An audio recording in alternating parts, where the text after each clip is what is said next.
To various extents, I have played just under 40 games so far this year. While a lot of these have been replays, and a lot of those are just me dipping my toe into the proverbial pool of depth that one game or another has to offer, still, that's a lot of games. I figured now would be a good time to recap my favorite first-time playthroughs right before the giant torrent that is the Switch 2 and the summer game season are upon us. So, without further ado, thank you for watching, grab some popcorn, and enjoy the show.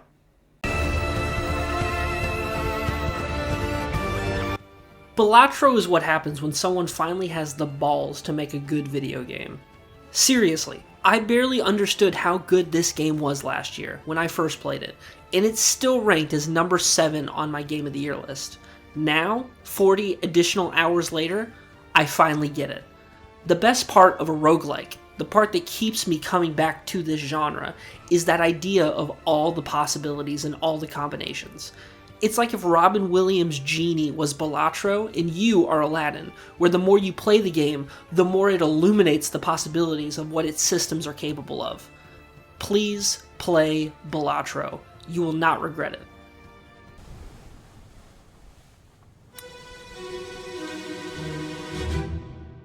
To keep the Disney analogies going, Return of the Oberden is not a game you will find every dynasty. If you value authentic experience in a game that respects your intelligence, then Return of the Oberden is the game for you. The hook is this. You are given a journal with the crew manifest of the recently washed ashore ship, the Oberden.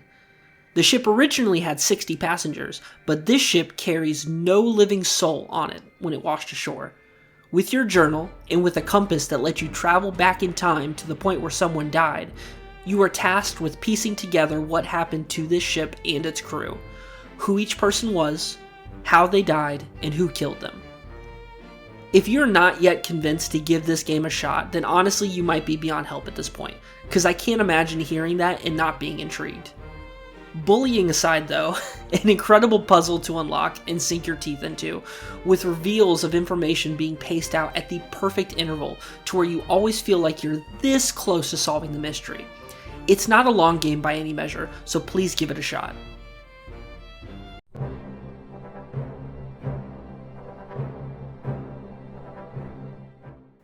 If you are an Indiana Jones fan, The Great Circle is an absolute must-play. And if you don't like Indiana Jones, then rethink your life and hopefully reform it for the better. The Great Circle is a ride that takes some getting used to, but just picks up more and more momentum as it goes along, until you start to realize the scope of the feat that Machine Games and that mad lad Todd Howard were able to pull off with this game.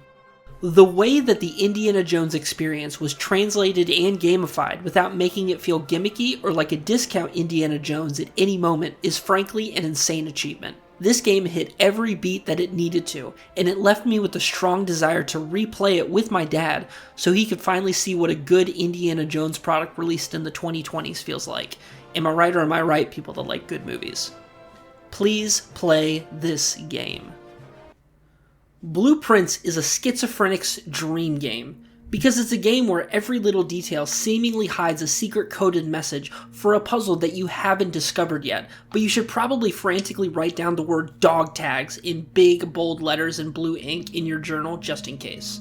Blueprints is a roguelike puzzle game where you are tasked with discovering the 46th room of this 45-room mansion, and every night you leave the house, all the rooms reset, so every journey through the house is different, and the only thing that you carry with you along the way are the conceptual dots you've managed to connect together.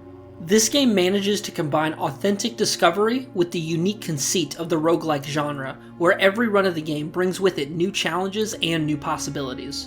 Currently, Blueprints is my game of the year, and I don't really see that changing, unless of course this next game just blows me away to an even greater extent than it already has so far. Claire Obscure Expedition 33 has Charlie Cox, Andy Serkis, a parry mechanic, a gun, a dodge, a cool world, and a really interesting style that adds to the whole package. That being said, it's also a turn-based game with menus that have words, and I think we all know I'm far too stupid and impatient to read words and wait for my turn to play a game.